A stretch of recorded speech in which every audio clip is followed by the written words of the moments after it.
తెలుపుకుంటూ సెలవు తీసుకుంటున్నాను. శ్రీ పాయల్ శంకర్ గారు.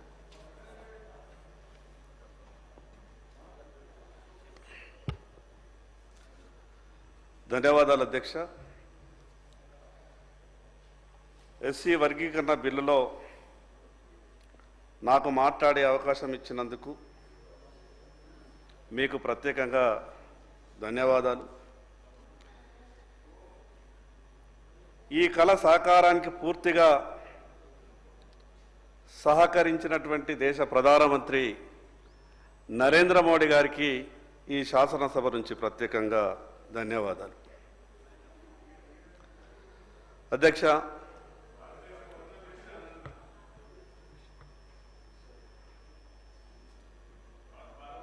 ఎన్నో సంవత్సరాల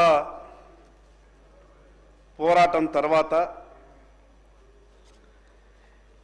ఈనాటి కళ సాకారం అయ్యింది.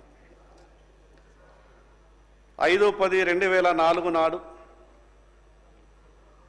ఆ రోజు సుప్రీంకోర్టులో వచ్చినటువంటి జడ్జిమెంట్ తర్వాత ఒక ఆందోళనకరమైనటువంటి వాతావరణంలో ఉండే.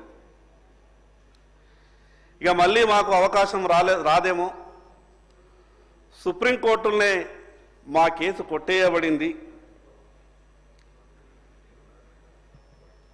ఒక రకమైనటువంటి ఆందోళనలు ఉన్నటువంటి ఆ పరిస్థితులలో దాదాపు 19 సంవత్సరాల న్యాయ పోరాటం తర్వాత ఈ యొక్క సుప్రీంకోర్టు తీర్పు వచ్చింది. అధ్యక్ష,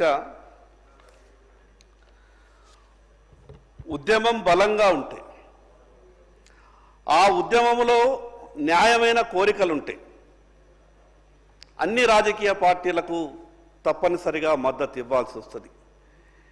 ఈ దేశంలో మన రాష్ట్రంలో ఆ రకమైనటువంటి ఉద్యమాలు 2 జరిగినాయి. ఒకటి ఎంఆర్పిఎస్ ఉద్యమం, ఇంకొకటి తెలంగాణ రాష్ట్ర ఉద్యమం.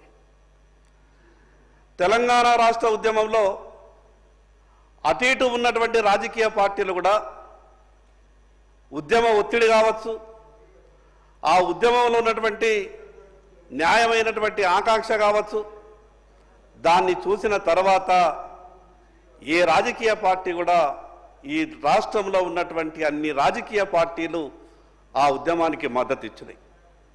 అదే రకమైనటువంటి మద్దతు ఈ యొక్క వర్గీకరణ విషయంలో కూడా అన్ని రాజకీయ పార్టీలు సంపూర్ణ మద్దతు ప్రకటించినాయి.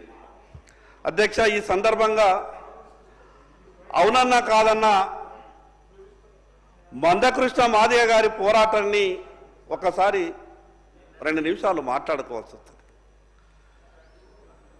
ఎన్ని ప్రలోభాలు, ఏ రాజకీయ పార్టీలు ప్రలోభాలు పెట్టే ప్రయత్నం చేసినా, పదవులో ఆశ చూపినా, ఏ రోజు ఏ రాజకీయ పార్టీకి కూడా తలొగ్గకుండా మందకృష్ణ మాదిగ పోరాట ఫలితం, ఆయన పటిమను ప్రతి ఒక్కరు కూడా కొంత చర్చ చేయాల్సినటువంటి అవసరం ఉంది. అధ్యక్ష, ఇది నిన్న మొన్నటిది కాదు అధ్యక్ష. మొట్టమొదలుగా 1983లో మాజీ రాష్ట్రపతి వెంకయ్య నాయుడు గారు ఆ రోజు మొదలుగా ఈ విషయం మీద మాట్లాడినప్పుడు చాలామంది అవహేళన చేసే విధంగా మాట్లాడారు. కానీ వెంకయ్య నాయుడు గారు ఒక మాట చెప్పింది అధ్యక్ష, ఎప్పుడు ఒకే తీరు ఉండదు, మంచి రోజులు వస్తాయి, వాస్తవాలు గ్రహించే రోజులు వస్తాయని ఆ రోజు వెంకయ్య నాయుడు గారు మాట్లాడింది అధ్యక్ష. బంగారు లక్ష్మణ్ గారు భారతీయ జనతా పార్టీ నాయకులు, బంగారు లక్ష్మణ్ గారు వారు ఈ రోజుకిన ఉంటే చాలా సంతోషపడేవారు అధ్యక్ష. అధ్యక్ష,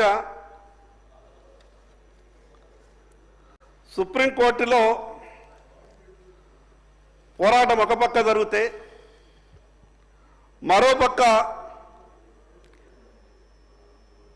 ఈ దేశ ప్రధానమంత్రి నరేంద్ర మోడీ గారు ఎంఆర్పిఎస్ ఉద్యమాన్ని గుర్తించి వాస్తవికంగా వాళ్ళకు ఉన్నటువంటి ఇబ్బందుల్ని కూడా అర్థం చేసుకొని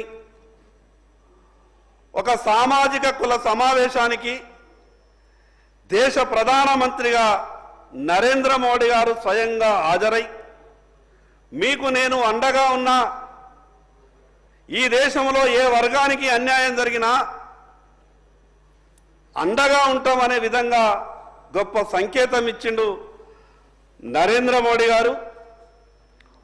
వారికి